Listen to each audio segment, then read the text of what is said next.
What's good, YouTube and Twitch? We're live in an entire brand new archetype, the Therions, I think that's how to say it, has dropped in Dimension Force, and they look cool. They've got some World Legacy lore going on here as well. These are really awesome machines, almost look Kokemero-ish at some points, along with a mix of Kit and some of the card arts. The one where Kit and the Spriggans go take part in an alien mecha gladiator combat or something, I don't know, is the intro to this. Therion means beast in Greek. So let's see what these are. Therion Bull Ian is a fire warrior effect, a level 7, 2100, 1600. You can only use the first and second effect of this card's name once per turn each. You can target one Therion's monster or warrior monster in your graveyard. Special summon this card from your hand, and if you do, equip the target to this card. So any warrior monster on top, that's pretty big for any Issol deck that might mesh with this. You can target one Therion's monster card you control, and one card your opponent controls. No, not monster card. You can target one Therion's card you control, and one card your opponent controls. Destroy them. So each, I guess it can be itself. It has a decently easy summoning condition. A Therion's monster equipped with this card gains 700 attack, and the second effect of this card's name. So it also gets the pop effect if it equips it. That's kind of cool. It's almost like these are union monsters to the degree that just can't equip themselves and have to be equipped by an effect. That's a bit interesting. Next up, we've got, this almost looks like Lulu to me, Therion's Leaper Fam, Water Aqua effect, level 7 as well, 1400, 2500.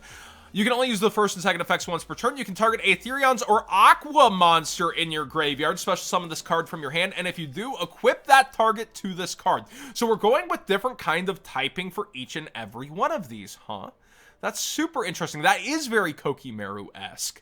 During your opponent's turn quick effect, you can target one Therion's monster, Therion's card, not monster. I keep saying monster for some reason. You can target one Therion's card in your spell and trap zone, so the opposite of a monster, and one card your opponent controls, return it to the hand. So was it monster for the first? You can target, no, it's any card you control, so it was not monster. All right, gotta get that out of my head. React Andy, by the way, hi stream. And then we also have a Therion's monster equipped with this card, gains 700 attack, and the second effect of this card's name. Alright, so they all get the second effect. So we've got a bounce, we've got a pop that costs something. Next up we have Therion's Duke Jewel, a light psychic effect, level 8, 2100, 2800. You can only use the first effect of this card's name once per turn. You can target one Therion's monster or psychic monster in your graveyard to special summon this card from your hand, and if you do, equip the target to this card. While you control an equip card, that's going to be easy for this. Therion's monsters you control cannot be destroyed by your opponent's card effect, so armor for everybody. A Therion's monster equipped by this card gains 700 attack and the second effect of this name. Wow, they are really depending on their back row here. Next up, we have Therion's Lilybell. This is why I said it looks like Kokemero. This reminds me of the Gravarose one, or whatever it's called. This is a wind plant effect. Level 8, 2400, 2500. You can only use the first or second effect of this card's name once per turn. You can target a Therion's monster or plant monster in your graveyard. Special summon this card from your hand, and if you do, equip the target to this card. You can send one card from your hand or field to the graveyard, which you actually need to fuel your graveyard a bit, to add a Therion spell and trap from your deck to your hand. Now we have a searcher as well, and we know there's spell and traps now, or at least, you know, if they don't go the Necrons route. A Therion's monster equipped with this card gains 700 attack and a second effect of this card's name. Wow, so the equips will also get to send and search. Huh, that's pretty big for them. And here's that cover card that we saw for the article. Therion's King Regulus is an Earth Machine effect, level 8, 2800, 1600. You can only use the first and second effect of this card's name per turn. You can target one Therion's monster or machine monster in the graveyard. Special summon this card from your hand and equip the target. So maybe a little Machina Splash. We'll have to see what's optimal to mix with this if it's not pure.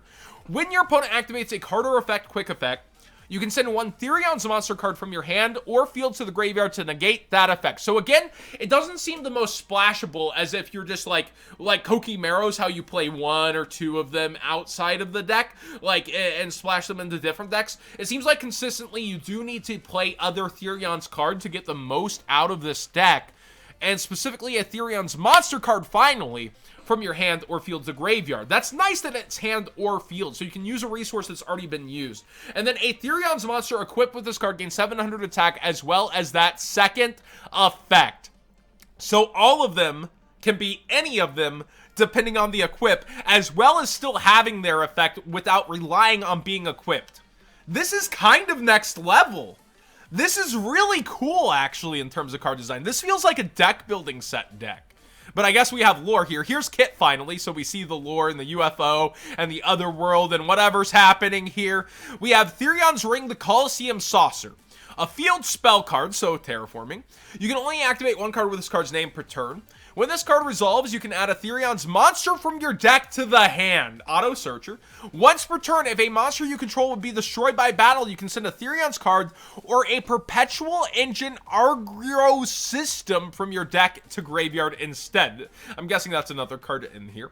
Once per turn, when a monster or monsters is destroyed by battle and sent to the graveyard, you can target a Therions monster in your graveyard, add it to your hand. Huh. So you're constantly using the graveyard as equips, but after things would be destroyed, obviously you're able to have them. So it's self-replacing on activation. It also allows you to send things from deck for protection, and then once destroyed, which conflicts with the second, but I guess pushing past, making everything grindier, you also get a resource back. Here's the Perpetual Engine Argo System, which is a giant face. I get sentient being, cosmos. I don't know. I'm not going to guess. Normal spell. You can only use the first and second effect of this card name per turn. Oh, you can only use one of them too, so pick and choose.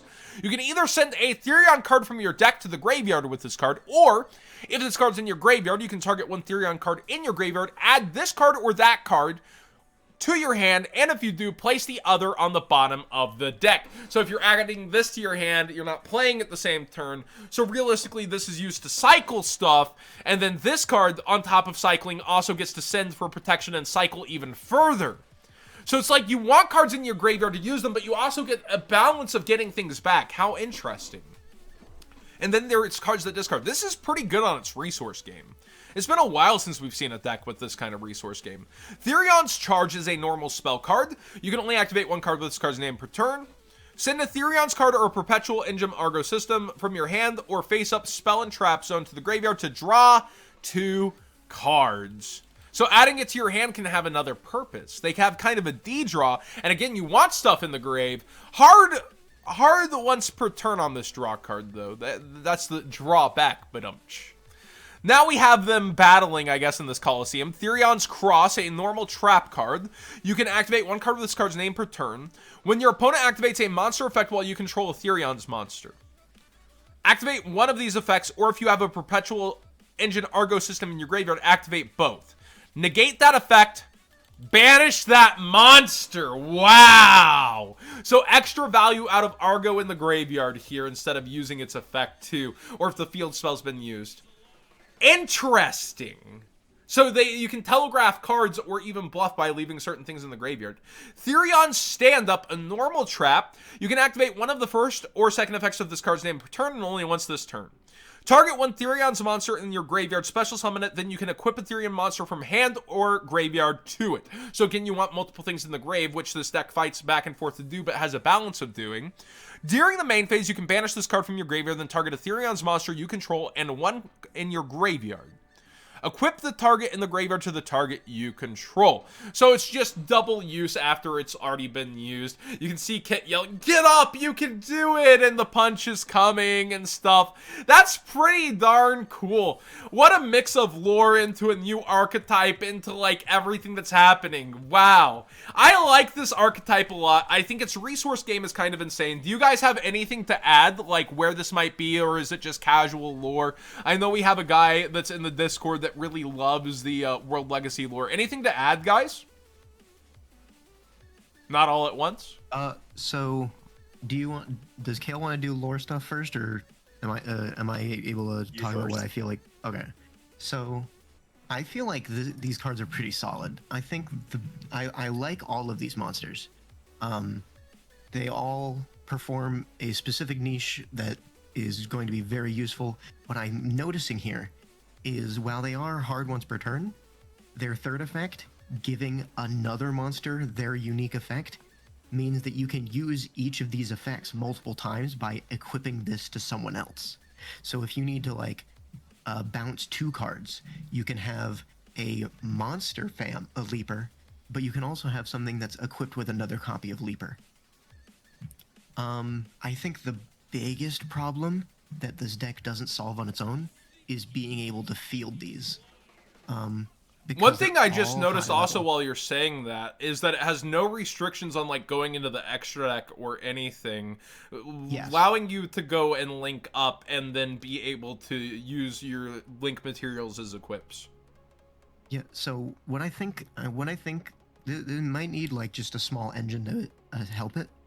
But I think what this deck needs is an easy way to like initially start putting monsters on the board and in the grave to get you started. But once it's started, it looks like it's just very solid and able to maintain advantage. It has a negate here that you can use to protect your stuff. Leaper's really good, being able to bounce cards on a quick effect. These spells all are really good. Um, I like the first trap, Therion's Cross. Stand up might be like a one of, but yeah, no, I think this is super solid. And Lore Man, what do you think? If anything, the perpetual Argio system looks like our gyro system. It looks like one of the spirits that's inside of the Spriggan monsters, which, in all honesty, is probably the reason why Kit was like, "Let's go, let's go, let's go, let's go, let's go." But also, with that card itself, it can recover any Therions card in the graveyard, meaning you can grab back the other spell trap. Something to dump multiple of these at once would be nice, like painful choice. Okay, calm down, chat. Painful choice. Alright, I think we're gonna end on that note when we're getting that crazy a ban list talk. Thanks for watching, everybody. Please subscribe if you haven't already. Give this video a thumbs up if you enjoyed the conversation. Thanks for joining Kale and Victory Flare. Check Victory Flare out on Twitch. And again, I think this is super cool in terms of the resource game, the art, the lore. Everything really seems to be about there. But yeah, no normal summon. Everybody can special summon themselves, though. Very interesting.